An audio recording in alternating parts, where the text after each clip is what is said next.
రాజకుమారుడికి విషంతో కలిపిన ఒక పదార్థాన్ని రాజకుమారి ఇస్తుంది పద్మావతి. రాజకుమారుడు అది తీసుకొని స్నేహితుడి దగ్గరికి వచ్చి ఇస్తాడా? అసలు స్వీకరిస్తాడా లేదా? తర్వాత కథ ఏమిటి చెప్పండి?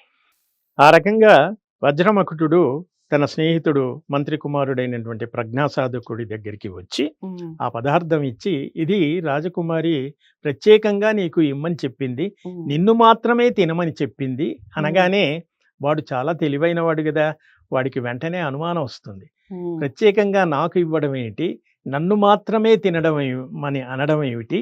అని అనుమానం వచ్చేసి వెంటనే అలాగే తప్పకుండా అని అతను తినకుండా ఆ దగ్గర ఆ వజ్రమకుటుడి ముందే, ఆ రాజకుమారుడి ముందే ఆ పదార్థాన్ని దారిన పోయే ఒక కుక్కకు పెడతాడు.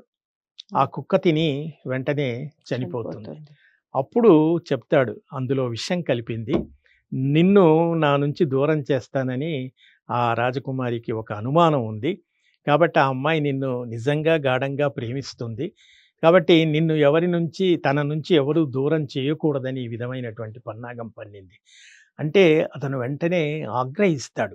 అంటే ఇక్కడ మనం ప్రేమ గొప్పదా? స్నేహం గొప్పదా? అనేటువంటి ఒక ప్రశ్న వేసుకుంటే అతను స్నేహం వైపే మొగ్గుతూ ఉంటాడు. ఇతను చిన్నప్పటి నుండి నా బాల్య స్నేహితుడు, నా మేలు కోరినవాడు, నా శ్రేయస్సు కోసం వచ్చినవాడు. ఇతన్ని చంపడానికి నిన్నగాక మొన్న పరిచయమైనటువంటి ఒక తన ఎంత ప్రేమించినప్పటికీ కూడా అమ్మాయి ఇతన్ని చంపడానికి సిద్ధపడ్డది అంటే అది ఎంత దుర్మార్గమైనటువంటి ఆలోచన అని ఆ అమ్మాయి పట్ల ఒక విధమైనటువంటి వ్యతిరేక భావం ఇతనిలో ఏర్పడుతుంది. ఏర్పడి వద్దు, మనం వెళ్ళిపోదాం, ఆ అమ్మాయి వద్దు, నాకేమీ వద్దు, మనం తిరిగి రాజ్యానికి పోదామని ఈ వజ్రమకుటుడు అంటాడు రాజకుమారుడు. కానీ ఈ ప్రజ్ఞాసాధకుడు లేదు లేదు, ఆ అమ్మాయి నిన్ను నిజంగా ప్రేమించింది కాబట్టి ఏదో ఆ ప్రేమను దూరం చేస్తారనే అంది తప్ప అంత మాత్రాన ఆ అమ్మాయిని నువ్వు కాదనకూడదు. మీ ఇద్దరి కథ సుఖాంతం కావాలి. అయితే అందుకు ఒక చిన్న ఉపాయం ఉంది, అది నేను చెప్తాను, నువ్వు చెయ్యి.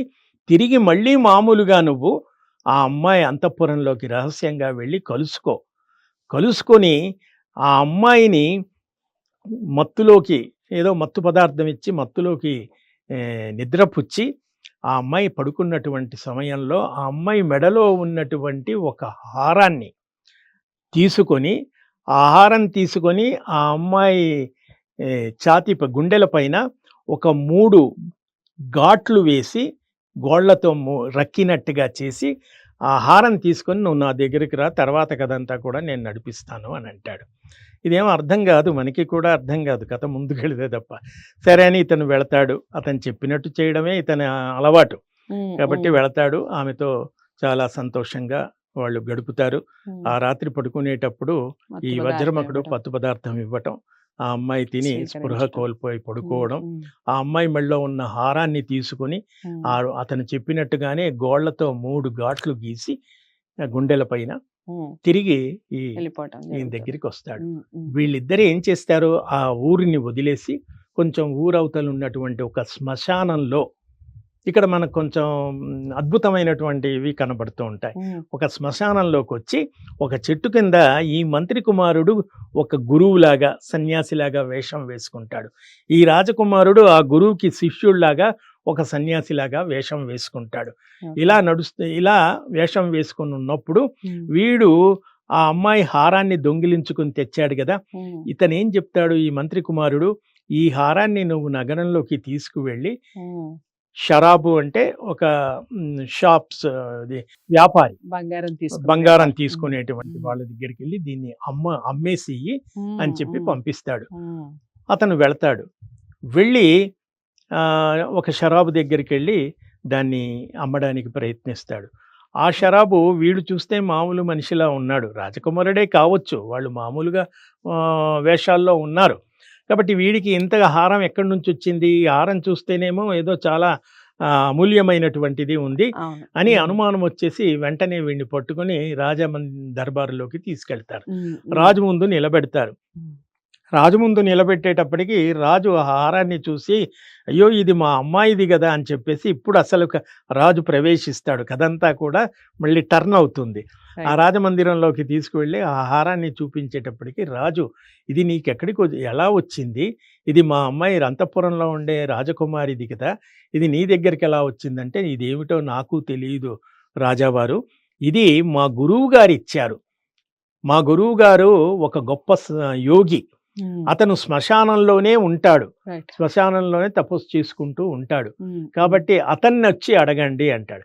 రాజు నేను ఏంటి ఆ గురువు దగ్గర సన్యాసి దగ్గరికి రావటం ఏంటి, అతన్నే రమ్మని చెప్పి అంటారు. లేదు లేదు, అతను శ్మశానాన్ని వదిలి రాలేడు, అతను గొప్ప మహత్యం కలిగినటువంటి ఒక గొప్ప యోగి, కాబట్టి మీరే వచ్చి అడగండి అంటే అప్పుడు ఈ రాజు వెళ్ళి రాజు వెళ్తాడు. ఎప్పుడైతే ఇలా చెప్పాడో ఈ శ్మశానంలో ఒక యోగి అనేటప్పటికీ రాజులకు కూడా ఒక విధమైన కుతూహలం ఉంటుంది. ఆ రోజుల్లో సిద్ధులన్నా, యోగులన్నా, మాయలన్నా ఇవన్నీ కూడా ఒక ఆసక్తి ఉంటుంది. మనం కూడా జాతకం చూపించుకుంటాం, చిలక జోస్యం చూపించుకుంటాం, ఫ్యూచర్ గురించి తెలుసుకోవాలనే ఆసక్తితో అటువంటి ఒక మహానుభావుడు ఉన్నాడు అంటే వెళ్ళాలి కదా అని చెప్పి రాజైనప్పటికీ కూడా శ్మశానానికి వెళతాడు.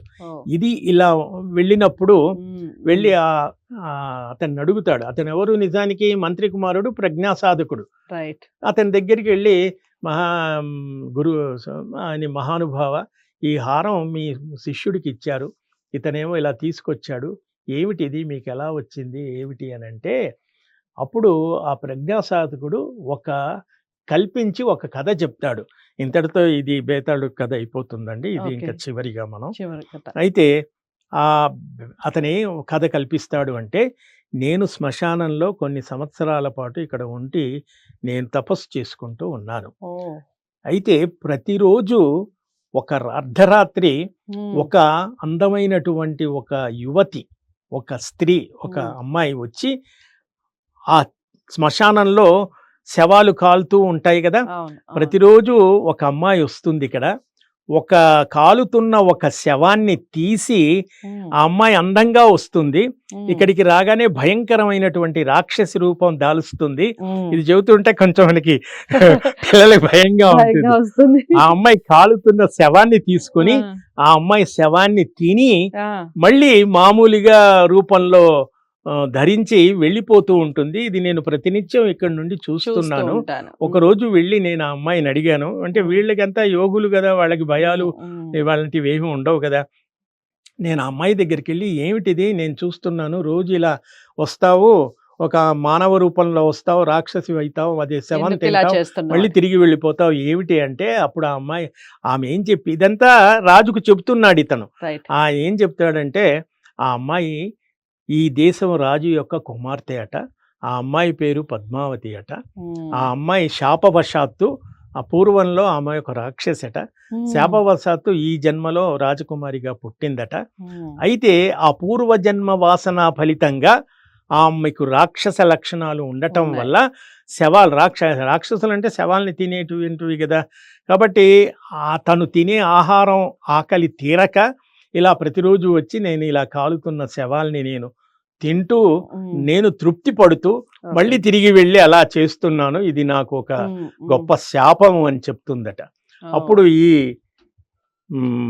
ఈ మారు రూపంలో ఉన్నటువంటి ప్రజ్ఞా సాధకుడు తన దగ్గర ఉన్నటువంటి ఒక శూలంతో, ఈ అమ్మాయి చెప్పిందంతా కూడా అబద్ధమే, నువ్వు అబద్ధం చెబుతున్నావని ఆ శూలంతో ఆ అమ్మాయిని తన ఛాతీ మీద పొడుస్తాట. అక్కడ ఆ అమ్మాయికి 3 ఘాట్లు పడతాయి.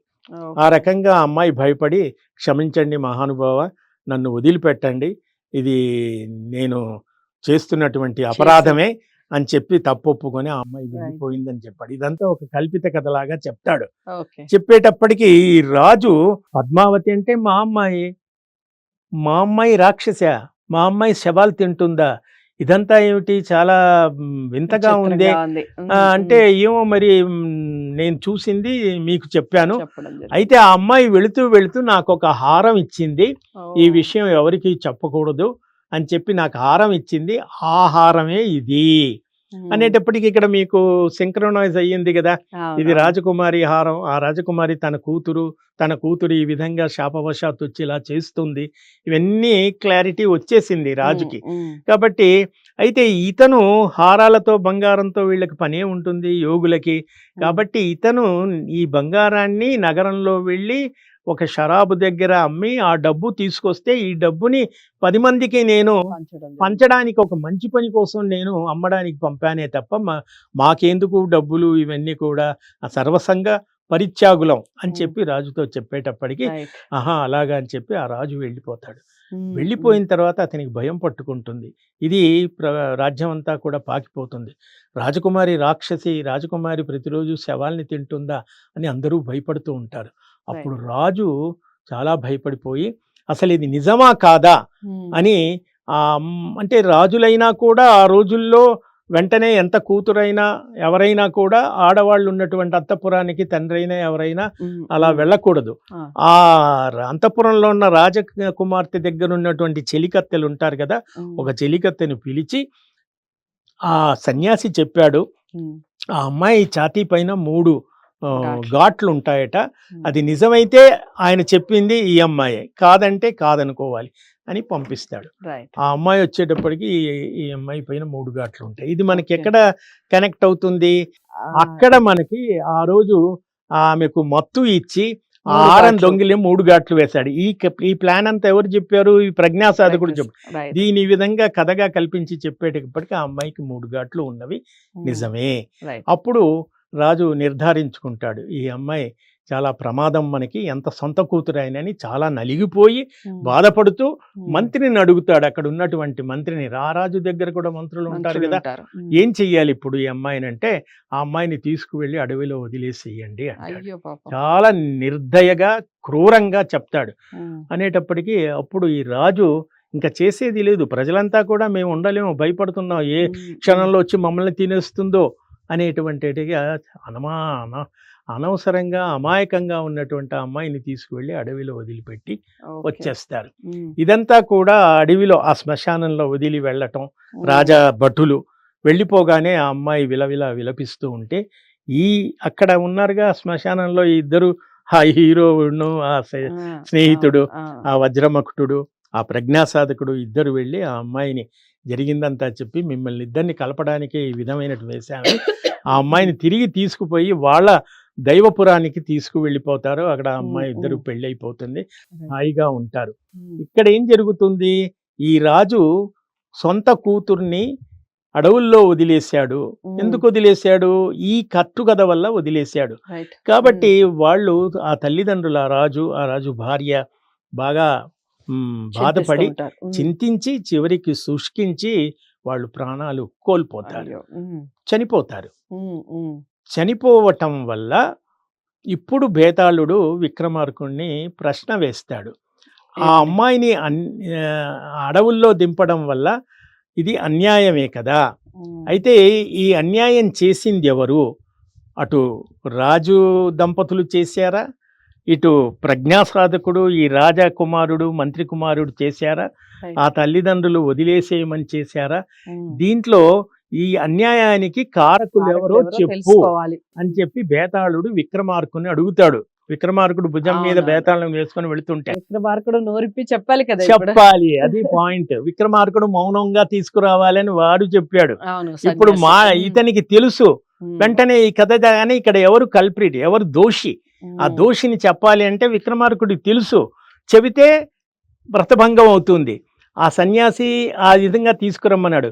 ఏమిటని ఇక్కడ న్యాయం కోసం నిలబడాలి కాబట్టి ఇతను వెంటనే చెప్పేస్తాడు, అడవిలో వదిలేసే తల్లిదండ్రులది తప్పు కాదు, అక్కడ ఆ రాజకుమారుడికి రాజకుమార్తెకు కలిపి వివాహం చేసి వాళ్ళు సుఖంగా ఉండాలని చూసి ఈ కథంతా చేసి కట్టుకథ చెప్పినటువంటి ప్రజ్ఞాసాధకుడిది కూడా తప్పు కాదు.